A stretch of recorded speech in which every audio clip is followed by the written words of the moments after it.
Father. Today we celebrate the memorial of Saint Andrew Donglak and companions. That's why the color for the day is red. Andrew Donglak, who heads the group of 117 Vietnamese martyrs, was born in Bac Ninh, a village northeast of Hanoi. It was in Hanoi that as a boy of 12, he met the faith through a Catholic lay catechist. After his baptism, Andrew studied Chinese, Latin, and theology. He was ordained as a diocesan priest in 1823. His fervent preaching and simple prayerful demeanor endeared him to his parishioners, who raised the money to ransom him from prison the first 2 times he was arrested by the communist government. A third time he was arrested and with fellow priest Peter Thi, and the two men were beheaded on the 21st of December in 1839. The Lord be with you. And with your spirit. A reading from the Holy Gospel according to Luke. Glory to you, O Lord. Jesus said to the crowd, "They will seize and persecute you. They will hand you over to the synagogues and to prisons, and they will have you led before kings and governors because of my name. It will lead to your giving testimony. Remember, you are not to prepare your defense beforehand, for I myself shall give you a wisdom in speaking, that all your adversaries will be powerless to resist or refute. You will even be handed over by parents, brothers, relatives, and friends, and they will put some of you to death. You will be hated by all because of my name, but not a hair on your head will be destroyed. By your perseverance, you will secure your lives." Sisters and brothers, the Gospel of the Lord. Praise to you, Lord Jesus Christ.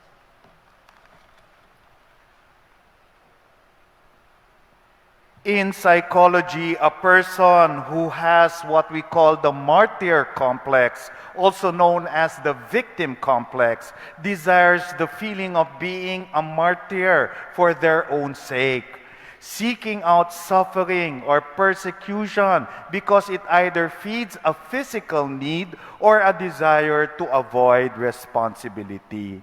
In other words, yung may victim complex or ang martyr complex, gusto nilang nahihirapan sila.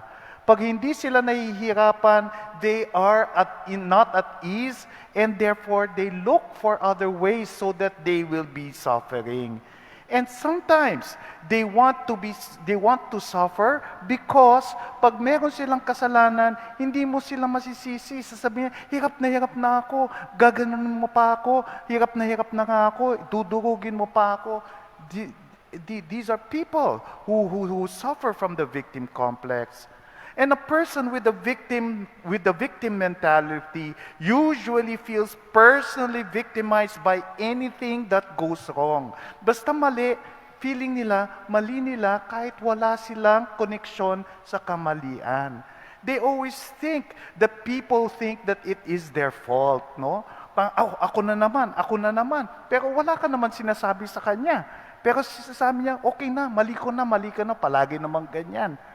That is a person with a victim mentality. Sometimes people with the martyr complex do not just feel victimized. They typically go out of their way to find situations that will cause them distress or suffering. Kailangan palaging nagsasuffer sila. Sadly, such condition can breed anger, resentment, and a sense of powerlessness. And over time, if this extends over time, the person can feel trapped with no other option but to suffer. Suffering becomes the characteristic of their lives. But is this the essence of true martyrdom? Does being a victim and suffering from persecution make one a martyr? And Today, we celebrate the martyrs, no, Saint Andrew, Donglac, and companions. And we ask ourselves, what does it mean to be a martyr? Especially because Jesus in today's gospel says, they will seize and persecute you. They will hand you over to the synagogues and to prisons, and they will have you led before kings and governors because of my name. And in today's gospel, Jesus tells us what it means to be a true martyr. First, they give testimony to Christ. They are a witness to Christ. Thus, they suffer persecution not for their own sake, but for the sake of Christ. In responding to persecution, they follow, therefore, the wisdom and the inspiration and the example set by Jesus. When one responds with anger or one returns the violence with violence, he is not a martyr because he does not follow the example of Christ. They simply become what they have received. They simply become violent. They simply become angry people. They become bitter people. But being a martyr therefore requires both an unjust treatment and a response that is Christ-like, which is non-violent, peaceful, humble, suffering, always willing to forgive and understand, always loving. And this brings us to the second characteristic of a true martyr. Jesus says in today's gospel, do not prepare a defense beforehand when you are being persecuted. The great temptation for us when we are persecuted is to be defensive. We defend ourselves right away. But responding to persecution in accord to the will of God requires great attentiveness. It requires prayer. It requires discernment. It requires that we are in touch with the promptings of the Holy Spirit. And that means we must be humble enough. And we have unwavering love for the people who are persecuting us. And Jesus' promise is that He will be with us and will give us a wisdom in speaking that all your adversaries will be powerless to resist or refute. Thus, my dear sisters and brothers in Christ, the invitation for us is to rely completely on Christ and His grace and not upon our disordered passions and emotions. Huwag tayong react ng react. Let us stop for a moment and discern what Jesus will tell us, will teach us as to how we should react. My dear sisters and brothers in Christ, each one of us will suffer persecution definitely in our lives at many times, not just once, at various times in our lives for different reasons. And worse, the persecution can come from our family members themselves. It can come from our relatives. It can come from our friends. And this is what Jesus tells us in today's gospel. You will be hated by all. You will even be handed over by parents, brothers, relatives, and friends, and they will put some of you to death. And today we are invited to examine how we respond to unjust treatment or the persecution of other people. Are we able to set aside our anger, our wounded pride, our desire for revenge, and instead love and forgive?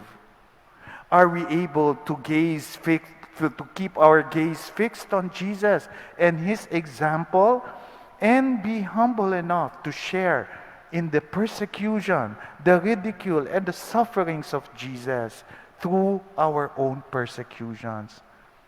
Are we ready to accept all these persecutions because these are opportunities for us to be one with Jesus in suffering? My dear sisters and brothers in Christ, real martyrs are willing to lay down their lives out of love for Christ. False martyrs label anything that challenges their beliefs as persecution, and they are also they persecute for their own sake and not for the sake of Christ. Real martyrdom is an astonishing act of self-sacrifice, always for the sake of Christ and for the sake of other people. False martyrdom is more about self-righteousness and about ourselves. And so as we continue our sacrifice of the Mass, we pray for the grace to always respond to persecutions according to the wisdom and the ways of our Lord. Amen.